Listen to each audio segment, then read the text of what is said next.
So if you live in an area where a Don man send you for a gun, and you can't say, no, I am not going for the gun, and them catch you with the gun, you can't say, is the Don man send me for the gun?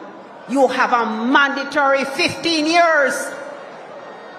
And I raise this in the context of the corrupt actions of the government, because they are passing laws for us, but not for themselves.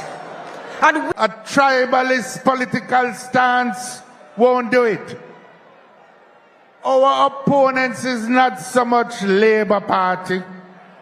What we have to do is to rescue the country, including labour rights, for a better Jamaica with a different future.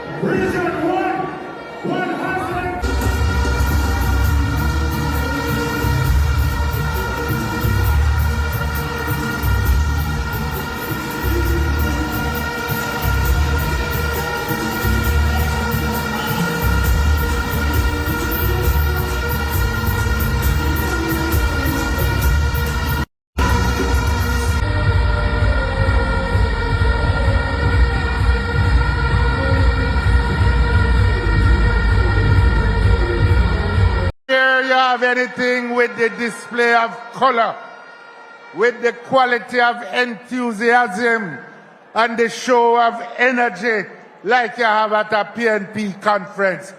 Big up the People's National Party, the greatest political movement in the English-speaking Caribbean.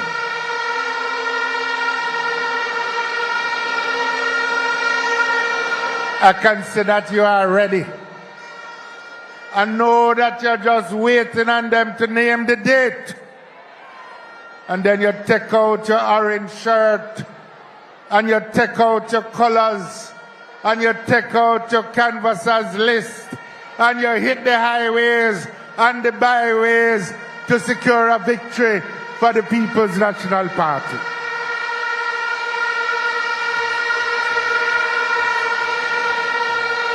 But it's not the election date I want to talk about. I want to talk to you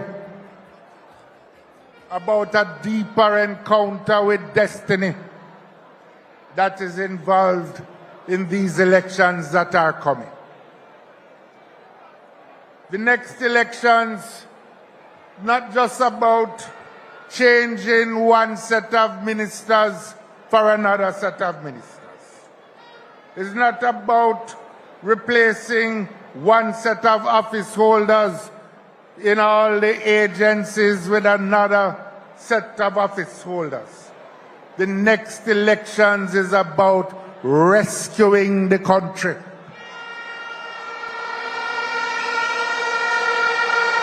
The next elections are about improving the direction of our future as a country and as a people. If truth be told, despite all the gains that have been made in Jamaica since 1938, and despite all that has been achieved since independence, the people of the country are increasingly doubtful about the future. And allow me to tell you, you're out there with them. You hear the concerns. Too many are broken-hearted. Too many live in hope that the best options for their children is if Auntie Mary in Brooklyn can file for their nephew. I don't have any quarrel with the Statistical Institute or the unemployment numbers that they are reporting. But we can't be satisfied with calling somebody who a wipe window, a stop sign and traffic light, unemployed person.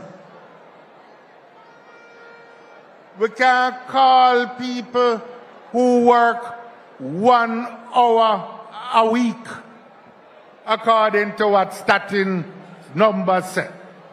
We can't call somebody who work 1 hour and call that person unemployed person. Not to mention that even though they say they have the highest number of employed people, you have more than 500,000 Jamaicans who are not even looking for work. Many of them drawn into the world of criminality and violence. A tribalist political stance won't do it. Our opponents is not so much Labour Party. What we have to do is to rescue the country, including labour rights, for a better Jamaica with a different future.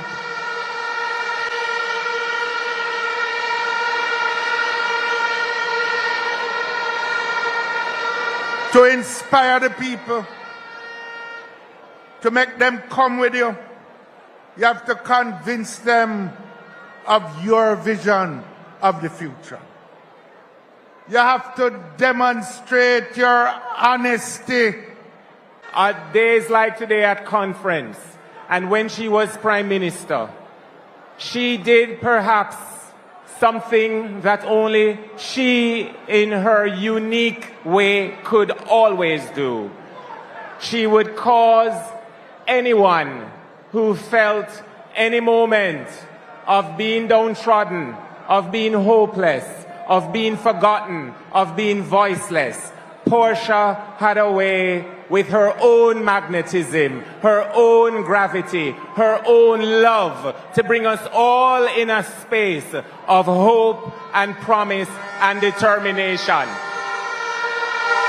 Donna, the People's National Party value education. They have ambition and they have integrity. And we are seeing now in this country that we are being led by a government who do not value education, who do not believe their people should have ambition, and who lack integrity. And comrades, this conversation is an important conversation because right now as we speak, there are 6 parliamentarians who are under investigation. There are 6 people who are making decisions about your lives and who are in Parliament passing laws that would make you serve 40 years and 50 years if you commit a murder, no matter what the circumstances. So if you see your father abusing your mother, or your mother abusing your father, and you get involved, and your father lies there on the floor dead, it means that no judge can take those circumstances into account. You go on to jail for 50 years. Those are the kinds of laws they're passing. So if you live in an area where a Don man send you for a gun, and you can't say, no, I am not going for the gun, and them catch you with the gun, you can't say, is the Don man send me for the gun? You have a mandatory 15 years. And I raise this in the context of the corrupt actions of the government, because they are passing laws for us, but not for themselves. And